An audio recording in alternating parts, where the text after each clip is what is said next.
Kyoto, 1587. A young warrior kneels in the dirt, fists clenched, shame rising through his throat. 3 years of training and he remains painfully average. Newer recruits surpass him with ease. He knows the philosophy, the strategies, the histories, yet his sword remains stiff, his movements rigid, his progress stagnant. His master studies him without sympathy. Your problem is not intelligence. Your problem is that you arrive full. The words cut deeper than any strike. His master continues, a full mind learns nothing. This is the principle that shaped the greatest warriors. Shoshin, beginner's mind, the state where assumptions collapse and learning accelerates unnaturally fast. Chapter 1. The Arrogant Apprentice. Osaka, 1584. Ren enters the dojo of Master Daiichi at age 16. Son of a court scholar, literate in classical Chinese, fluent in poetry, debate, and philosophy. Ren assumes theory equals mastery. He memorizes the Book of 5 Rings faster than any student. He dismantles strategy debates with polished precision. But when the sword enters his hand, everything collapses. His strikes lack fluidity.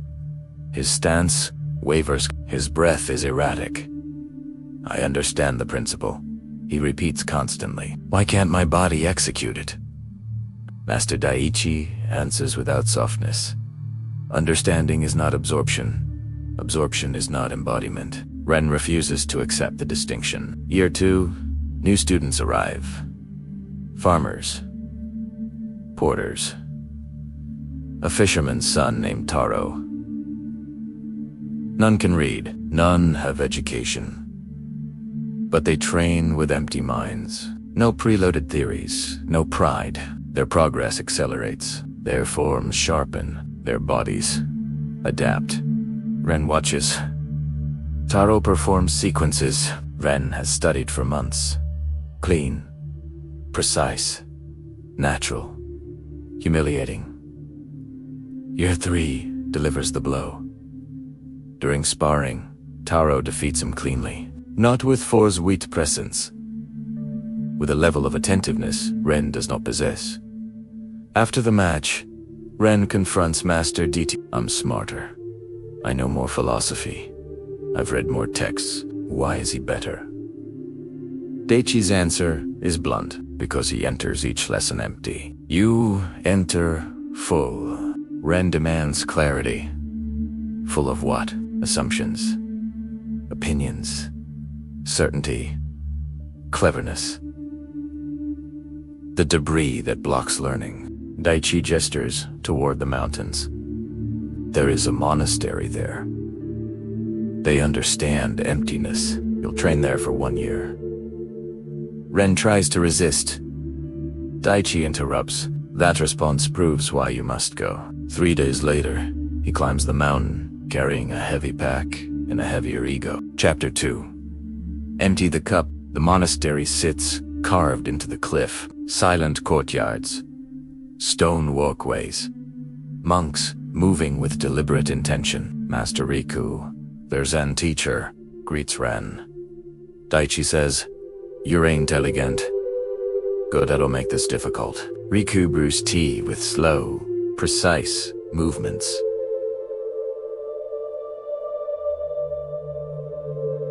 He pours until the cup overflows. Ren breaks the silence. Master, the cup is full. Riku stops pouring. So, how? You. Ren stays silent. Any defense would confirm the diagnosis, Riku explains. You believe mastery is built by adding more, but addition becomes obstruction. The warrior progresses only when the cup empties. He gestures to the training hall. Inside, an elderly monk practices basic brushstrokes with the focus of a novice. After 70 years, he returns to fundamentals daily with beginner's eyes. Ren struggles to grasp this. Isn't expertise certainty? No, Riku replies.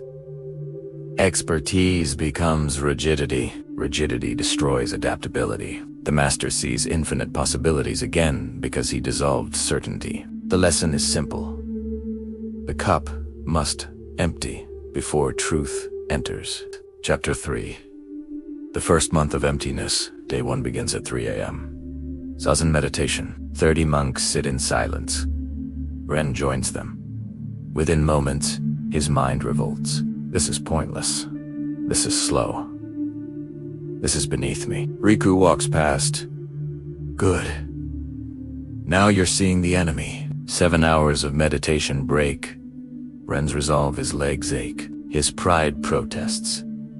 His thoughts spiral. Week 1 exposes the ego fully. Ren repeats the daily cycle.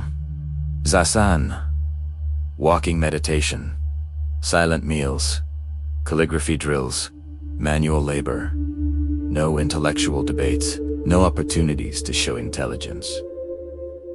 Riku offers no comfort. Sit until the ego dissolves. Week 2, the breaking point. During meditation, Ren realizes he knows nothing. He has collected information, not internalized wisdom. He has pursued cleverness, not transformation. The recognition hits hard. Riku approaches. Good. Now learning can begin. Week 3 reveals the shift. Ren approaches a basic calligraphy stroke with fresh eyes. No preconception. No desire to perform. The stroke flows cleanly. Riku nods. This is Shoshin. Week 4. The pattern becomes obvious. When Ren thinks I know this, progress stops. When he thinks show me, progress accelerates. Learning emerges only when the mind empties. Chapter 4. The Psychology of Shoshin. Month 2. Riku outlines the deeper mechanism. The brain carries what modern scholars call the default mode network, the center of self-referential thought. When active, learning filters through ego. Does this fit what I already know? Does this confirm my identity? This mode blocks absorption. Beginner's mind disables that filter. Neuroplasticity increases. The brain adapts rapidly. This is why children learn faster. They approach everything as unknown. Riku opens the Book of 5 Rings. Musashi wrote that the expert sees few possibilities because certainty blinds him. Musashi avoided this trap. Every duel approached with fresh eyes. Riku introduces koan practice, paradoxical phrases that fracture logical thinking. What is your original face? What is the sound of one hand? Ren struggles. Then one night during meditation, thought collapses. No self. No narrative. Just presence. Riku acknowledges it quietly. You touched emptiness. Real learning begins there. Chapter 5. Return to the sword. Month 4. Master Dichi visits the monastery. He requests to see Ren's progress. Ren picks up the wooden sword. No memorized sequence. No mental checklist. He moves without thought. The form flows naturally. Daichi attacks. Suddenly, old Ren would panic. New Ren responds without hesitation. Water around stone. Minimal movement. Pure adaptation. Daichi lowers his weapon.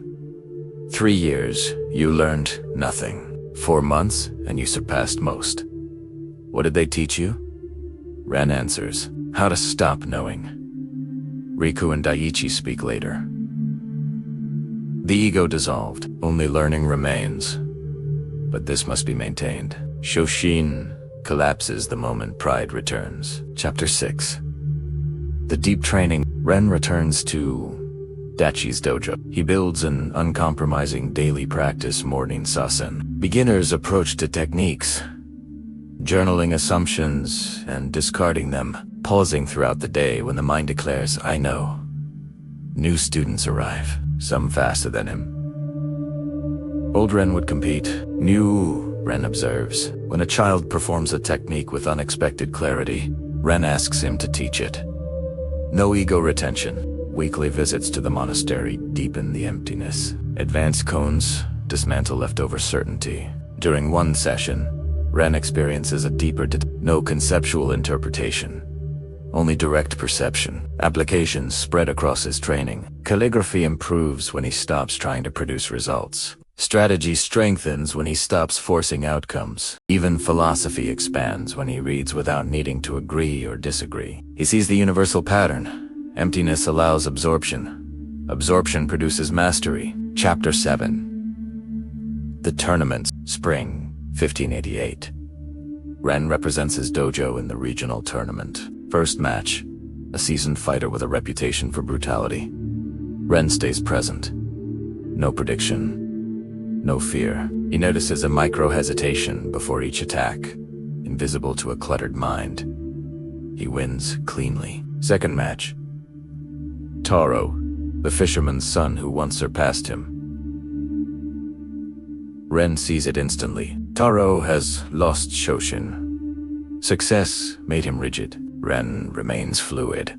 He wins through adaptability, not force. Final match.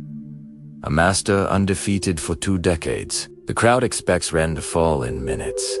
The duel begins. The master's technique is flawless. But flawless becomes predictable. Ren does not fight technique with technique. He fights with emptiness. The master's perfect form meets no resistance, creating openings he cannot anticipate. Ren lands the final touch by a fraction of a breath. The master bows deeply. How did you counter a technique no one has ever answered? Ren answers without pride. I didn't counter. I received. Your form met emptiness. Chapter 8.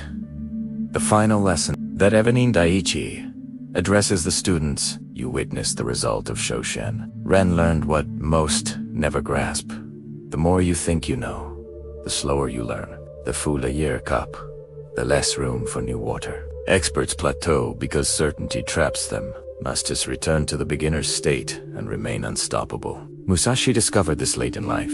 I knew nothing, he wrote. That wasn't despair. It was the gate to mastery. Daiichi ends with one principle. True mastery is perpetual beginner's mind.